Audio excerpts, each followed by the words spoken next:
প্রিয় শিক্ষার্থীবৃন্দ, Meher degree college সেক্টাসেল ডিজিটাল ল্যাব থেকে তোমাদেরকে স্বাগত জানাচ্ছি।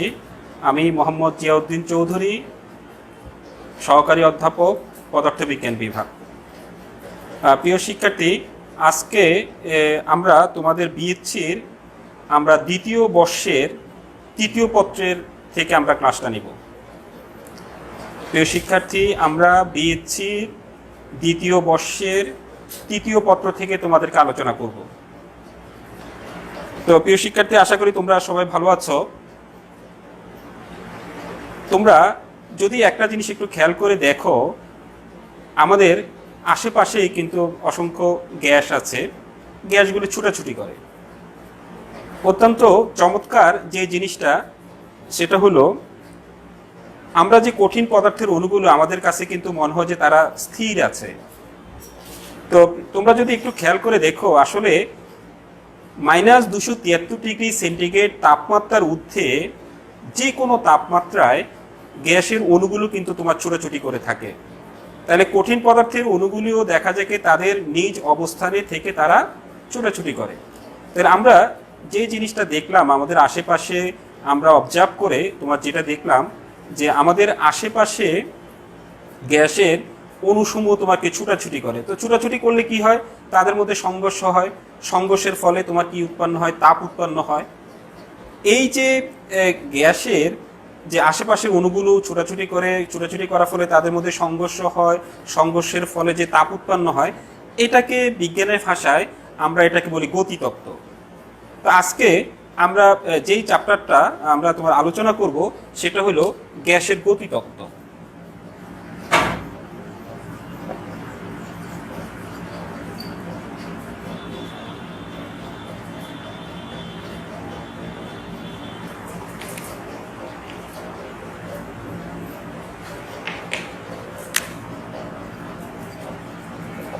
গ্যাসের গতিতত্ত্ব। তো প্রিয় শিক্ষার্থী, তাইলে তোমরা ইতিমধ্যে আমাদের চ্যাপ্টারটা তোমরা বুঝে গেছো।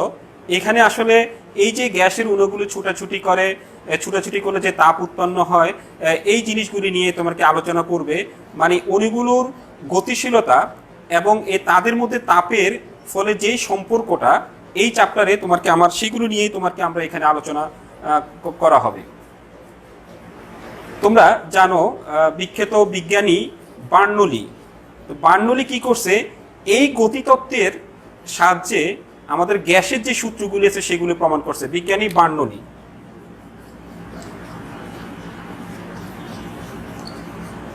তাহলে প্রিয় শিক্ষার্থী দেখো, বিজ্ঞানী বার্নৌলি সে কি করছে? এই গতিতত্ত্বের সাহায্যে আমাদের যে গ্যাসের যে বিভিন্ন সূত্রাবলী আছে, বয়েলের সূত্র, চার্লসের সূত্র, অ্যাভোগাড্রোর সূত্র, তোমরা এগুলি জানো। এই সূত্রগুলো সে গ্যাসের গতিতত্ত্বের সাহায্যে তোমার কি প্রুভ করছে। সেই জন্য বার্নৌলিকে গ্যাসের গতিতত্ত্বের জনক বলা হয়। তাহলে বার্নৌলিকে আমরা গ্যাসের গতিতত্ত্বের জনক বলে থাকি। তো আমরা অবশ্যই এই চ্যাপ্টারে একটা পর্যায়ে এসে আমরা সেই জিনিসগুলো আলোচনা করব যে কিভাবে আমরা গতিতত্ত্বের সাহায্যে তোমার কি আমরা এই বয়েলের সূত্র, চার্লসের সূত্র, অ্যাভোগাড্রোর সূত্র, এগুলো বার্নৌলিকে কিভাবে আমরা প্রতিপাদন করতে পারি সেগুলো আমরা এখানে দেখব। তো তোমরা এখানে আসো। তো গ্যাসের গতিতত্ত্বটা আলোচনা করার আগে আমরা গতিতত্ত্বের কিছু মৌলিক স্বীকার্য দেখব। আমরা যেটা দেখব,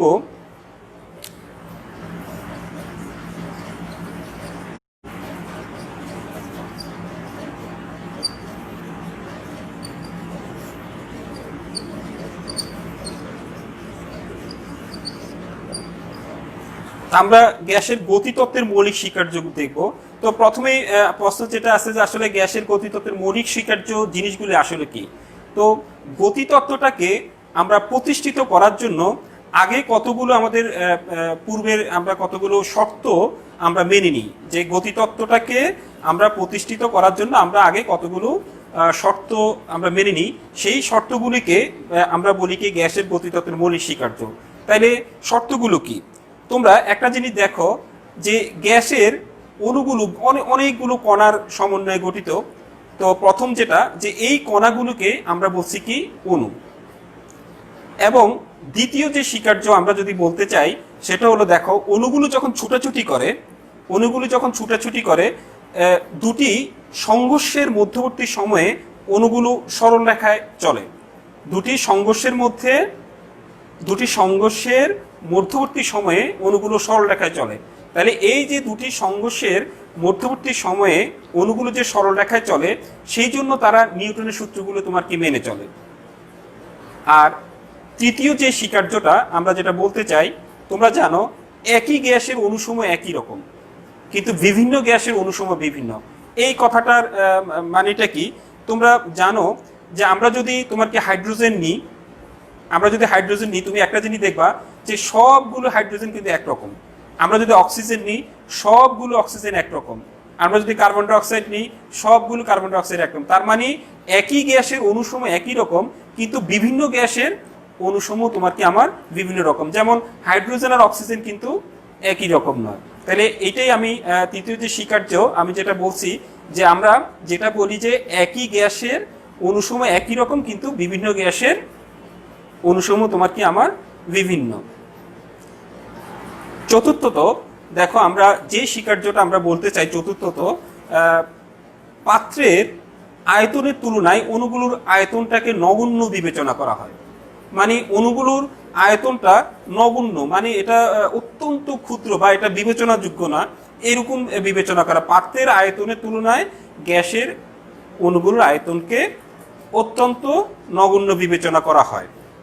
আমরা পঞ্চমে যদি আমরা আসি, তোমরা অণুগুলোর মধ্যে কোনো আকর্ষণ বা বিকর্ষণ বল তোমার কি কার্যকর থাকে না, এটাও আমার ধরা হয়। গতিতত্ত্বে অণুগুলোর মধ্যে কোনো আকর্ষণ বা বিকর্ষণ বল বিবেচনা করা হয় না।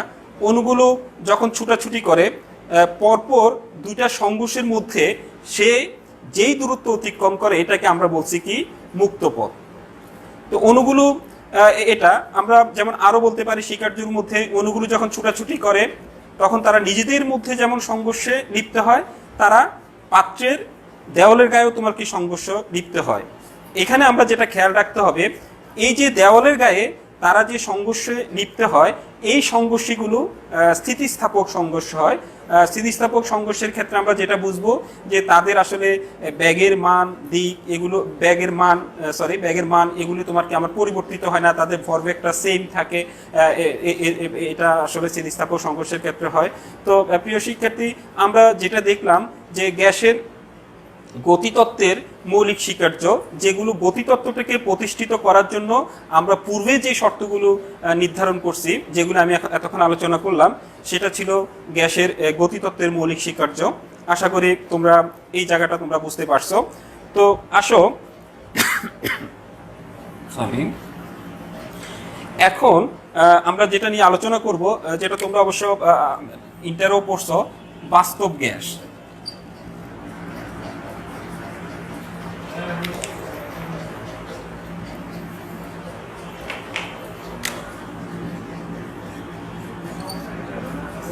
বাস্তব গ্যাস আমরা কাকে বলবো? তোমরা এটা ইন্টারে তোমরা পড়ছো। বাস্তব গ্যাস হলো যে সমস্ত গ্যাসগুলো সকল তাপমাত্রা এবং চাপে বয়েল এবং চার্লসের সূত্র পুরোপুরি মেনে চলে, বা তোমার এই যে পিভি ইকুয়াল টু এনআরটি, এগুলো তোমরা সব ইন্টারই পড়ছো। পিভি ইকুয়াল টু এনআরটি, এই সমীকরণগুলো মেনে চলে, তাদেরকে আমরা বলছি বাস্তব গ্যাস। তাহলে আমি কি বললাম?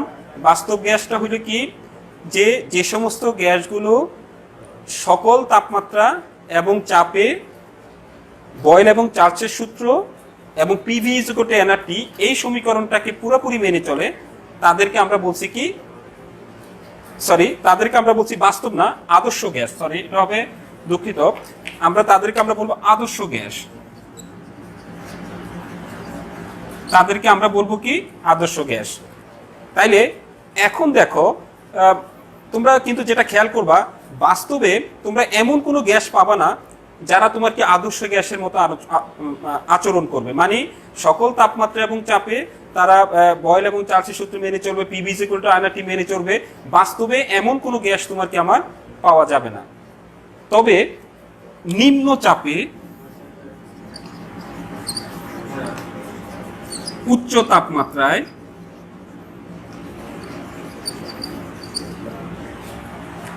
তাইলে আমরা যেটা বলছি, বাস্তবে আমরা কোনো আদর্শ গ্যাস পাবো না যেটা তোমার আমার বয়েল এবং চার্চের সূত্র মেনে চলবে বা পিভি ইজ ইকুয়াল টু আনআরটি তোমার কি মেনে চলবে, তবে নিম্ন চাপে উচ্চ তাপমাত্রায় আমার গ্যাসগুলো আদর্শ গ্যাসের মতো তোমার কি বাস্তব গ্যাসগুলো আদর্শ গ্যাসের মতো আচরণ করবে। তো এখন তোমরা হয়তো প্রশ্ন করতে পারো যে নিম্ন চাপে উচ্চ তাপমাত্রায় বাস্তব গ্যাসগুলো কেন আদর্শ গ্যাসের মতো আচরণ করবে। তো প্রিয় শিক্ষার্থী, তোমরা একটা জিনিস খেয়াল করে রাখবা যে আদর্শ গ্যাসের ক্ষেত্রে আমাদের যেমন শর্তগুলো যেটা আছে সেই শর্তগুলোর মধ্যে ছিল যে অণুগুলোর মধ্যে কোনো আকর্ষণ বিকর্ষণ বলটা তোমার কি থাকে না, বা তাদের এই পাত্রের মানে পাত্রের আয়তনের তুলনায় তাদের আয়তনটাকে নগণ্য বিবেচনা করা হয়। এটা কিন্তু আমরা বাস্তব গ্যাসের ক্ষেত্রে তোমাকে আদর্শ গ্যাসের ক্ষেত্রে আমরা এটা বিবেচনা, আদর্শ গ্যাসের ক্ষেত্রে আমরা দুইটা জিনিস বিবেচনা করে থাকি। দুইটার মধ্যে একটা হলো যে অণুগুলোর মধ্যে কোনো আকর্ষণ বিকর্ষণ বল বিবেচনা করা হয় না, পাত্রের তুলনায় তাদের আয়তনটাকে নগণ্য, এই দুইটা জিনিস বিবেচনা করা হয়। যেগুলো বাস্তব গ্যাসের ক্ষেত্রে আমরা জানি যে অণুগুলোর মধ্যে আকর্ষণ বা বিকর্ষণ বল থাকে, অল্প হলেও থাকে, তারপরে পাত্রের তুলনায় তাদের আয়তন ক্ষুদ্র হইলেও বিবেচনা করা হয়। তো কিন্তু তুমি যদি নিম্নচাপ এবং উচ্চ তাপমাত্রা রাখো বাস্তব গ্যাসের ক্ষেত্রে, নিম্নচাপ এবং উচ্চ তাপমাত্রায় অণুগুলোর মধ্যে আন্তঃআণবিক দূরত্ব বেড়ে যাবে, অণুগুলোর মধ্যে প্রায় আকর্ষণ বিকর্ষণ বল তখন সেই ক্ষেত্রে এমনি তো গ্যাসের ক্ষেত্রে কম থাকে, আরও তাদের ক্ষেত্রে একদম নাই বললেই চলবে। তাহলে সেই জন্য আমরা সেই ক্ষেত্রে বলতে পারি যে নিম্নচাপে এবং উচ্চ তাপমাত্রায় বাস্তব গ্যাসসমূহ তোমার কি আদর্শ গ্যাসের মতো আচরণ করবে। তো ঠিক আছে প্রিয় শিক্ষার্থী, আশা করি তোমরা আদর্শ গ্যাস এবং বাস্তব গ্যাস আমাদের এই জিনিসগুলো তোমরা বুঝতে পারছো। আমরা এখন আসো আমরা যে জিনিসটা আলোচনা করব, আমি গড় বেগ,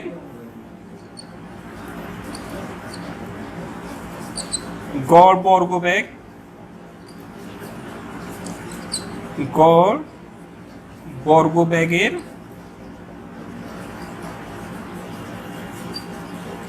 প্রিয় শিক্ষার্থী, আমরা এখন তিনটা জিনিস আমরা আলোচনা করব। সেই তিনটা জিনিসের মধ্যে একটা হইল গড় বেগ, গড় বর্গবেগ আর গড় বর্গবেগের বর্গমূল। তো এটা খুব সিম্পল। আমরা যদি এই গড় বেগটা যদি আমরা আলোচনা করি, গড় বেগটা হইল আমরা যদি অণুর টোটাল বেগগুলিকে আমরা যদি যোগ করে তাদের সংখ্যা দ্বারা ভাগ করি, এটা তোমরা জানো, তাহলে সেটা হবে আমার গড় বেগ। আর নামের মধ্যেই উত্তরটা তোমরা পাবা। যেমন আমরা যদি গড় বর্গবেগ বলি, তাহলে তোমরা বুঝতে পারতেছো অণুর ব্যাগগুলিকে বর্গ করে তাদের সংখ্যা দ্বারা ভাগ করলে যেটা পাবো সেটাকে গড় বর্গবেগ আমরা বলতে পারবো। আর গড় বর্গবেগের বর্গমূল, গড় বর্গবেগের বর্গমূলটা আমরা বলতে পারবো অণুর ব্যাগগুলিকে বর্গ করে তাদের সংখ্যা দ্বারা যদি ভাগ করে আমরা যদি বর্গমূল করে রুট নিই, তাহলে যেটা পাবো সেটা হলো গড় বর্গবেগের বর্গমূল। তাহলে এই তিনটা জিনিস বুঝছো। আমরা যদি একটা উদাহরণ দিয়ে তোমাদেরকে বুঝাতে চাই, যেমন ধরো আমরা কতগুলো অণু নিলাম যার ব্যাগটা হলো একটা ধরো C1, C2, C3, ধরো আমার এরকম n সংখ্যক আছে, n সংখ্যক অণু আছে। তাইলে তাদের যদি আমরা যদি গড় ব্যাগটা যদি বের করতে চাই, তাহলে গড় ব্যাগটা কত হবে তাদের ব্যাগগুলিকে যোগ করে, যেমন C1 plus C2 plus C3 plus Cn, তাকে যদি আমরা তাদের সংখ্যা n সংখ্যা দ্বারা ভাগ করি, তাইলে যেটা পাওয়া যাবে এটা হলো গড় ব্যাগ। তাহলে আমরা এখানে যেটা পেলাম, আমি যেটা বলছি, ব্যাগগুলোকে যোগ করে তাদের সংখ্যা দ্বারা ভাগ করলে আমরা যেটা পাইছি সেটাকে আমরা বলছি কি গড় ব্যাগ। আর গড় বর্গবেগ, তাহলে আমি সিম্পল, তোমরা দেখো বলছি অণুর ব্যাগগুলোকে বর্গ করে, অণুর ব্যাগগুলিকে আমরা যদি বর্গ করে তাদের সংখ্যা দ্বারা ভাগ করি, তাহলে এটাকে আমরা তখন বলবো কি গড় বর্গবেগ। তোমার নাম থেকে খেয়াল করো, ব্যাগগুলোকে আমি যদি বর্গ করে তাদের সংখ্যা দ্বারা ভাগ করি, তাহলে এটাকে বলবো গড় বর্গবেগ। আর গড় বর্গবেগের বর্গমূল যদি বলি, তাহলে দেখো এই যে ব্যাগগুলিকে বর্গ করে তাদের সংখ্যা দ্বারা ভাগ করে যদি রুট নিই, তাহলে এটা হবে গড় বর্গবেগের বর্গমূল। বা এটাকে আমরা এইভাবে প্রকাশ করতে পারি CRMS, রুট মিন স্কোয়ার। তাহলে তোমরা এখানে বুঝছো আমরা এই তিনটা টার্ম আমরা কিভাবে আমরা প্রয়োগ করব, তোমরা সেটা দেখছো। আশা করি তোমরা এটা বুঝতে পারছো। তো প্রিয় শিক্ষার্থী, এখানে তোমরা একটা কথা এখানে তোমরা মনে রাখবা, গ্যাসের গতিতত্ত্বের ক্ষেত্রে আমরা সাধারণত গড় বেগের জায়গায় গড় বর্গবেগের বর্গমূলটা প্রতিনিধিত্ব করে। মানে গ্যাসের গতিতত্ত্বের ক্ষেত্রে আমরা গড় বেগটাকে বিবেচনা করা হয় নাই, যেখানে গড় বেগ দরকার হয় সেখানে আমরা গড় বর্গবেগের বর্গমূলটাকে আমরা বিবেচনা, যদিও দুইটা জিনিস একই না।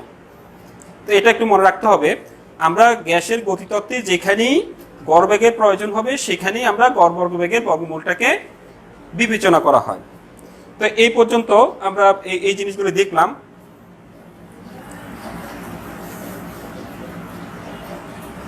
এখন আমরা যেটা বের করব, গ্যাসের গতিতত্ত্বের সাহায্যে তোমাকে আমরা চাপের রাশিমালাটা বের করব।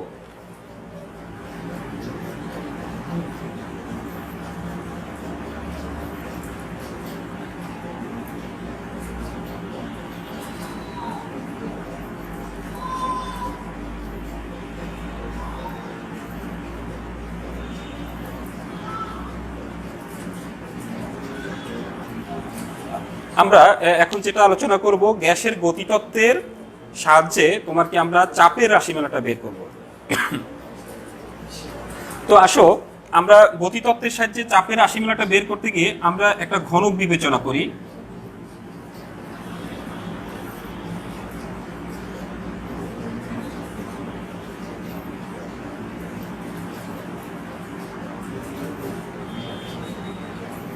দেখো আমরা একটা ঘনক বিবেচনা করতেছি। ঘনকের ভিতরে আমাদের এখানে অসংখ্য গ্যাসের অণুসমূহ আছে, যে গ্যাসের অণুসমূহ এই ঘনকের ভিতরে তোমাকে আমার ছুটাছুটি করতেছে।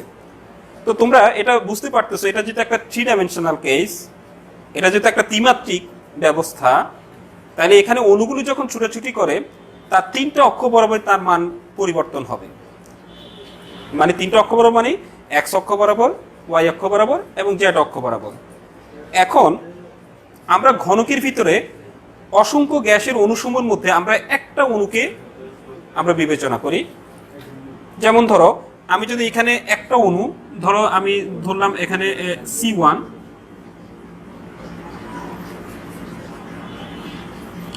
আমি C1 একটা অণু বিবেচনা করলাম, যে অণুটার গড় বেগটাকে আমি ধরলাম কি C1। তো যেহেতু এটা 3 ডাইমেনশনাল কেস, তাইলে আমরা সেই ক্ষেত্রে এখানে C1টার তোমরা জানো যে 3টা অক্ষ বরাবর মান থাকবে, এক্স অক্ষর মান থাকবে, ওয়াই অক্ষর মান থাকবে, জেড অক্ষ বরাবর মান থাকবে। তাইলে আমরা যদি এটাকে 3টা অক্ষ বরাবর তার মানটাকে আমরা যদি ইন্ডিকেট করি, ধরো আমি ধরলাম এক্স অক্ষ বরাবর U1, ওয়াই অক্ষ বরাবর V1, জেড অক্ষ বরাবর W1। তাহলে 3টা অক্ষ বরাবর তার মানটাকে আমরা ধরছি এক্স অক্ষ বরাবর। আমি একটা অণু বিবেচনা করছি যার গড় বেগটাকে ধরছি C1। এখন এক্স অক্ষ তার ব্যাগের উপাংশ ধরছি U1, ওয়াই অক্ষর ব্যাগের উপাংশ ধরছি V1, জেড অক্ষর ব্যাগের উপাংশ ধরছি W1। তাহলে অণুটা যখন মুভ করবে 3টা অক্ষ বরাবরই তার মানের পরিবর্তন হবে।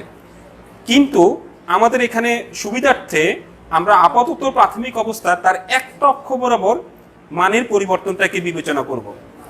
একটা অক্ষ বরাবর, দ্যাট ইজ এক্স অক্ষ বরাবর তার পরিবর্তনটাকে আমরা বিবেচনা করব। যদিও তার বাকি দুটো অক্ষ বরাবর বিবেচনা পরিবর্তন হয়, সেটা আমরা পরে বিবেচনা করব। তো আসো তোমরা, আমরা এই অণুটার ভর যদি ধরি m, এই অণুটার ভর ধরছি m। অণুটা ধরো এই পৃষ্ঠ থেকে যাত্রা শুরু করে পরে ধরো এই প্রাইম পৃষ্ঠে গিয়ে ধাক্কা খায়। আর ঘনকের এখানে প্রতিটি বাহুর দৈর্ঘ্য ধরলাম m।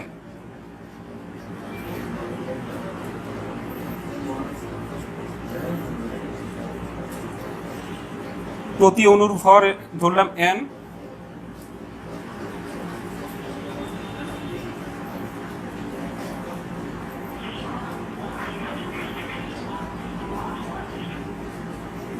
ঘনকের প্রতিটি বাহুর দৈর্ঘ্য ধরছি l। তাহলে তোমরা এখানে একটা জিনিস খেয়াল করো, এই অণুটা যখন মুভ করবে, যদিও তার 3টা অক্ষর পরিবর্তন, আমরা বলছি আমাদের হিসাবে সুবিধার্থে আমরা প্রথমে তার এক্স অক্ষ বরাবর পরিবর্তনটা বিবেচনা করব। তাহলে অণুটা যখন এক্স অক্ষ বরাবর তার ব্যাগটা কত আমরা জানি U1, এক্স অক্ষ তার ব্যাগটা হইলো U1। তাহলে এক্স অক্ষ বরাবর তার ভর ব্যাগটা কত হবে mu1। তাহলে এক্স অক্ষ বরাবর তার ভর ব্যাগটা হবে কত mu1। এখন অণুটা যখন এ পৃষ্ঠ থেকে যাত্রা শুরু করবে, গিয়ে এ প্রাইম পৃষ্ঠ গিয়ে ধাক্কা খাবে, ধাক্কা খেয়ে যখন আবার ফিরে আসবে, আমরা জানি এখানে সংঘর্ষটা হয় কি স্থিতিস্থাপক সংঘর্ষ। তাহলে স্থিতিস্থাপক সংঘর্ষ যেহেতু হয়, আমরা জানি যে তার ভরবেগের কোনো পরিবর্তন হবে না। তাহলে এ প্রাম পৃষ্ঠ থেকে সে mu1 ভরবেগ নিয়ে সে যাত্রা শুরু করে আবার যখন এ প্রাইম পৃষ্ঠে ধাক্কা খাবে, ধাক্কা খেয়ে যখন সে ফিরে আসবে, তখনও তার ভরবেগটা কত হবে? mu1, কারণ তাদের সংঘর্ষটা স্থিতিস্থাপক সংঘর্ষ। আমরা জানি স্থিতিস্থাপক সংঘর্ষের ক্ষেত্রে তাদের ভরবেগের কোনো পরিবর্তন হয় না, কিন্তু দিকটা তার বিপরীত দিকে হবে। তাইলে এই বিপরীত দিক বোঝানোর জন্য আমরা এখানে মাইনাসটা ব্যবহার করলাম। তাইলে আসো, আমি যদি ভরবেগের পরিবর্তন বের করতে চাই,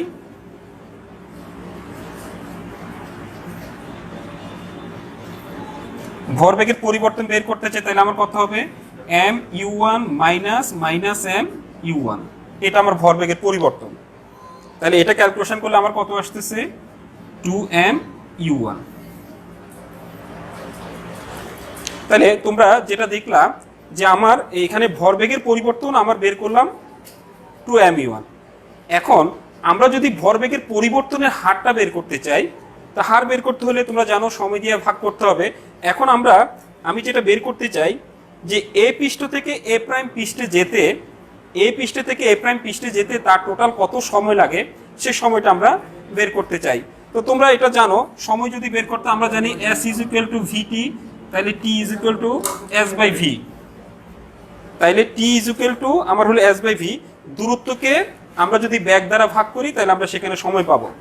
তাইলে এ থেকে এ প্রাইম পৃষ্ঠে যখন যায়, অণুটা যখন এ থেকে এ প্রাইম পৃষ্ঠে যায়, তখন সে কতটুকু দূরত্ব যায়? অবশ্যই ঘনকের বাহুর সমান দূরত্ব যায়, এবং ঘনকের বাহু, প্রতিটা বাহুর দৈর্ঘ্য সেম, যেটাকে আমরা এল বলছি। তাইলে সে যায় কত? এল দূরত্ব যায়, আর তার ব্যাগটা কত? ভি। তাহলে তার এখানে সময়টা কত? T is equal to L by V.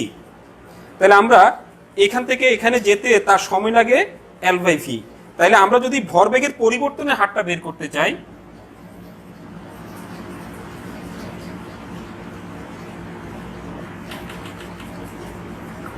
আমরা যদি ভরবেগের পরিবর্তনের হার বের, তাহলে আমার সময় দ্বারা ভাগ করতে হবে। তাহলে এখানে কত? 2mu1 by L by, sorry এখানে u1, যেহেতু আমার একটা u1, তাহলে আমার এটা আসতেছে কত? 2mu1 স্কয়ার বাই এল। তাহলে প্রিয় শিক্ষার্থী, তোমরা যেটা দেখলাম, আমি একটা অণু সে যখন x অক্ষ বরাবর সে তার চলাচলটা আমরা বিবেচনা করি, সেই ক্ষেত্রে তার ভরবেগের পরিবর্তনের হারটা আমার বের হয়েছে 2mu1 স্কয়ার বাই এল। এটা আমরা জানি। তো আমরা জানি যে তার অন্যান্য অক্ষ বরাবর পরিবর্তন, আমরা যদি অনুরূপভাবে তার y এবং z অক্ষ বরাবর পরিবর্তনও যদি বের করতে চাই, তাহলে সেটা কি হবে দেখো।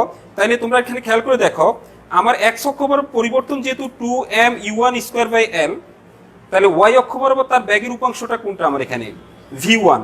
তাহলে y অক্ষ বরাবর তার ব্যাগের ভরবেগের পরিবর্তনের হারটা কত হবে? 2mv1 স্কয়ার বাই এল। অনুরূপভাবে z অক্ষ বরাবর তোমার কত হবে? 2mw1 স্কয়ার বাই এল। আমরা এখন সেটাই লিখবো, দেখো।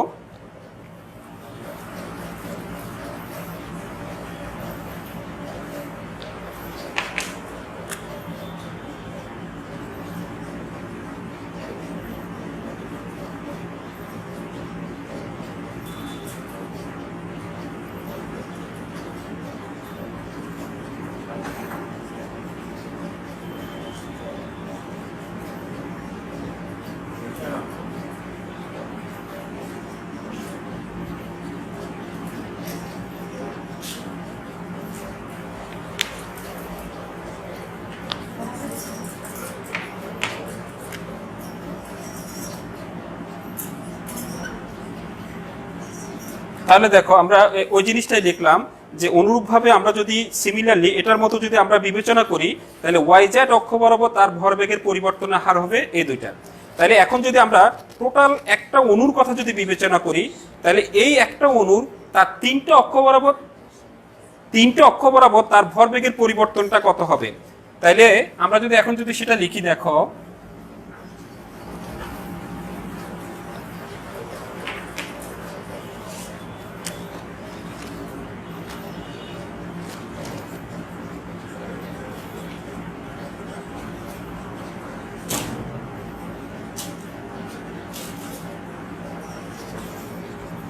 একটা অণুর যদি ভরবেগের পরিবর্তন হারটা বের করি তাহলে তোমার কত হবে, তোমরা যদি খেয়াল করে দেখো আমার এই যে 2m u1 square by l ছিল plus 2m v1 square by l plus 2m w1 square by l। তাহলে একটা অণু তিনটা অক্ষ বরাবর আমার ভরবেগের পরিবর্তন হারটা বেড়েছে।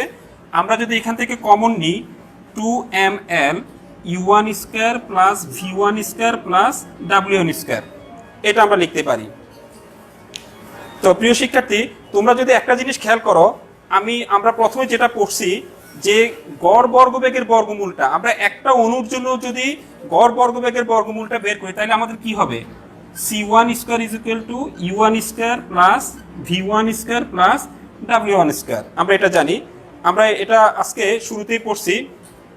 একটা অণুর জন্য আমরা যদি গড় বর্গবেগের বর্গমূলটা বের করি তাহলে এটা হবে এটা।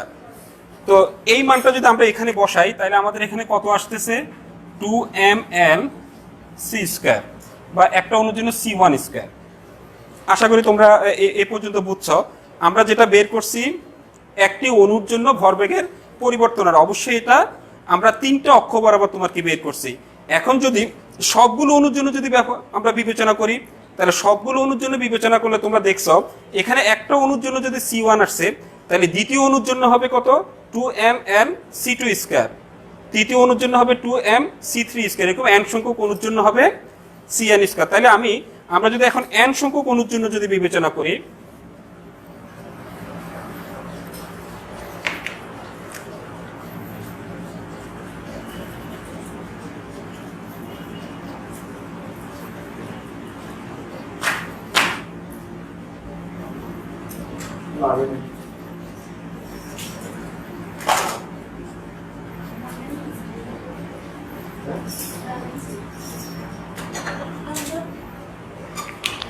প্রিয় শিক্ষার্থী তোমরা একটা জিনিস এখানে একটু খেয়াল করো, আমরা যদি n সংখ্যক অণুর জন্য যদি আমরা বিবেচনা করি তাহলে আমি এখানে কি লিখলাম, c1 স্কয়ার, দ্বিতীয় জন্য c2 স্কয়ার, এবং n সংখ্যক অণুর জন্য। তাইলে আমরা এখানে যেটা বের করলাম n সংখ্যক অণুর জন্য ভরবেগের পরিবর্তনের হারটা আমরা বের করছি। তা আমরা এখানে দেখো, তোমরা একটু খেয়াল করো, আমি এখানে যে কাজটা করতেছি, আমি যদি এখানে নিচে একটা n দিই উপরে একটা n দিই তাহলে আমার কি এখানে কি মানের কোনো পরিবর্তন হবে, অবশ্যই পরিবর্তন হবে না। কিন্তু বাট এটাতে আমাদের যেই সুবিধাটা হবে, এটা দেখো, এটাকে আমরা যদি n সংখ্যক অণুর জন্য যদি গড় বর্গের বর্গমূলটা লিখি, দেখো c square is equal to আমার কত, c1 square plus c2 square plus dot dot cn square by n, আমরা এটা লিখতে পারবো। এটা আমরা জানো n সংখ্যক অণুর জন্য যদি গড় বর্গবেগের বর্গমূলটা বের করি তাহলে আমাদের এটা হবে। তাহলে সেই ক্ষেত্রে এখানে যদি আমরা এই মানটা বসাই তাহলে আমার এখানে কত হবে, 2mnl c স্কয়ার। তাহলে তোমরা যেটা দেখলা, আমরা এখানে ঘনকের ভিতরে যতগুলো আমাদের গ্যাসের অণু আছে সবগুলো অণুর আমরা ভরবেগের পরিবর্তনের হারটা আমরা বের করে ফেলছি। ইতিমধ্যে তোমরা যেটা জানো যে আমরা নিউটনের দ্বিতীয় সূত্র থেকে আমরা যেটা জানি, বস্তুর ভরবেগের পরিবর্তনের হার তারপরে প্রযুক্ত বলের সমানুপাতিক। যদি পরিবর্তন হয় তাহলে সমানুপাতিক হবে, কিন্তু নির্দিষ্ট ক্ষেত্রে তারা সমান থাকে। তাইলে আমরা নিউটনের দ্বিতীয় সূত্র থেকে আমরা যেটা বলতে পারি, বস্তুর ভরবেগের পরিবর্তনের হার তারপরে প্রযুক্ত বলের সমান। তাহলে আমরা এই তথ্যটা যদি আমরা ব্যবহার করি, দেখো এখানে ভরবেগের পরিবর্তনের হারটা বের করছি, তাইলে এই ভরবেগের পরিবর্তনের হার এখানে তার উপরে যেই বল প্রযুক্ত করে সেই বলের সমান লিখতে পারবো। তাইলে এখন আমরা যেটা দেখি যে এই ঘনকের ভিতরে আমার কি পরিমাণ বলটা প্রযুক্ত হচ্ছে। তা আমরা এখানে আগে প্রথম যে জিনিসটা আমরা ধরে নিই যে ঘনকের ভিতরে আমার চাপটা কত, ঘনকের ভিতরে চাপটা আমি ধরছি পি। ঘনকের ভিতরে গ্যাসের অণুসমূহ ঘনকের ভিতরে যেই চাপ দেয় সেই চাপটাকে আমরা ধরছি তোমার পি। তো তোমরা জানো চাপ অর্থ কি, চাপটা হলো একক ক্ষেত্রফলে প্রযুক্ত বল। তাহলে আমি যে এখানে চাপটা লিখলাম এটার অর্থ হলো একক ক্ষেত্রফলে প্রযুক্ত বল। তাহলে আমার টোটাল এখানে ক্ষেত্রফলটা কত, আমরা বলছি ঘনকের প্রতিটি বাহুর দৈর্ঘ্য এল। এল হইলে তাহলে আমার একটা তলের ক্ষেত্রফল হবে কি আমার এল স্কয়ার। তো তোমরা দেখো ঘনকের এখানে তল কয়টা, 6টা তল। তাহলে আমার 6টা তলের ক্ষেত্রফল কত হবে, 6l স্কয়ার। তাহলে প্রিয় শিক্ষার্থী তোমরা একটা জিনিস একটু খেয়াল করো, আমরা এখানে টোটাল ক্ষেত্রফলটা আমরা বের করলাম 6l স্কয়ার, আর চাপটা হলো একক ক্ষেত্রফলে প্রযুক্ত বল, তাহলে এখানে আমার টোটাল ঘনকের ভিতরে টোটাল যেই বলটা সেই বলটা আমাদের এখানে বের হয়ে গেছে। তাহলে পি ইন্টু 6L², এটা হলো আমার টোটাল ঘনকের ভিতরে আমার এখানে যেই বল প্রযুক্ত হয় সেই বলটা আমরা এখানে বের করলাম। তো নিউটনের দ্বিতীয় সূত্র থেকে আমরা বলতে পারি এই বলটা তার এই ভরবেগের পরিবর্তন হারের সমান। তাইলে আমরা শর্ত অনুযায়ী আমি এটা লিখতে পারবো, এটা ইকুয়াল টু 2mn/m/c²।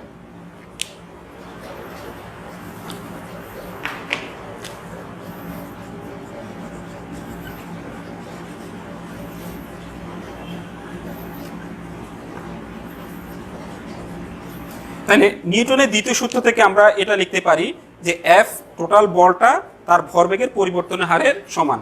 তো আমাদের মূল লক্ষ্যটা কিন্তু দেখো গতিতত্ত্বের সাহায্যে আমরা চাপের রাশিমালাটা বের করব। তাহলে চাপের রাশিমালাটা বের করতে হলে তোমরা এখানে দেখছো এখানে পিটাই হলো আমার চাপ।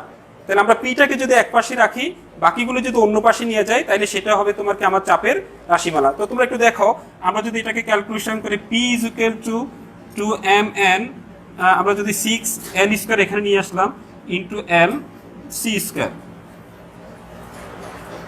তাহলে এটা যদি কাটাকাটি করি আমার 1/3, এখানে আছে কি mn/c²।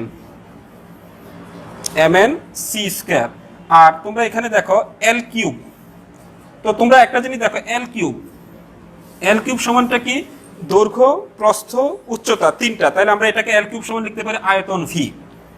তাইলে আমরা এখানে আমার L3 এর পরিবর্তে আমি সরাসরি এখানে ভি লিখলাম, তাহলে আমার সমীকরণটা আসলো পি। তাহলে P is equal two 1/3 mn/c²/v। তো প্রিয় শিক্ষার্থী, এটাই কিন্তু আমার চাপের রাশিমালাটা বের হয়ে গেছে। তারপরে এখান থেকে আমরা আরো ইকুয়েশন বিভিন্ন রকমের ফরম্যাট আমরা বের করবো, যাতে আমাদের অঙ্ক করতে যাতে কোনো সমস্যা না হয়। সেই ক্ষেত্রে তোমরা দেখো, আমি যদি এটাকে এইভাবে লিখি, pv is equal two 1/3 mn/c², তাহলে এটা আমার, তোমরা একটু মনে রাখবা, আমি এটা একটা নাম্বার দিয়ে রাখলাম, ধরো এটা আমার 1 নাম্বার দিয়ে রাখলাম। আমি যেই সমীকরণগুলো আমাদের অঙ্ক করতে তোমার কাজে লাগবে, আমি সেই সমীকরণগুলোর মধ্যে এটা একটা অন্যতম সমীকরণ। তোমরা খেয়াল করে দেখো, এখানে pv is equal two 1/3 mn/c²। তো এগুলিকে আমরা আরো বিভিন্ন ভাবে উপস্থাপন করব, যাতে আমাদের অঙ্ক করতে সমস্যা না হয়।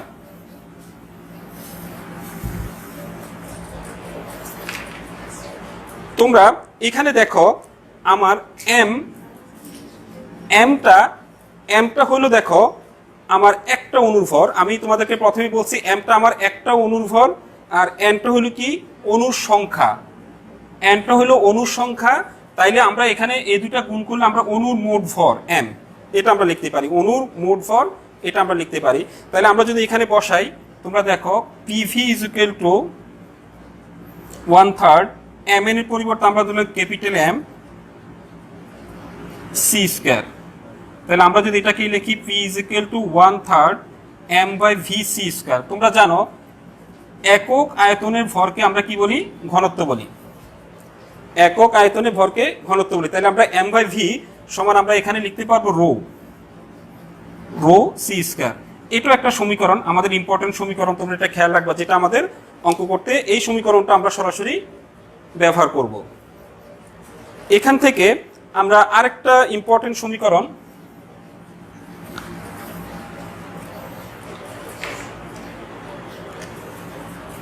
তোমরা এখানে দেখো পি ইজ ইকুয়াল টু, আমি যদি এই সমীকরণটা খেয়াল করি, এই সমীকরণটা যদি আমরা খেয়াল করি, তাহলে দেখো পি ইজ ইকুয়াল টু, আমি যদি এখানে 2/3 mc²/v এভাবে লিখি, তাহলে কি আমার কি মানের কোনো পরিবর্তন হইলো?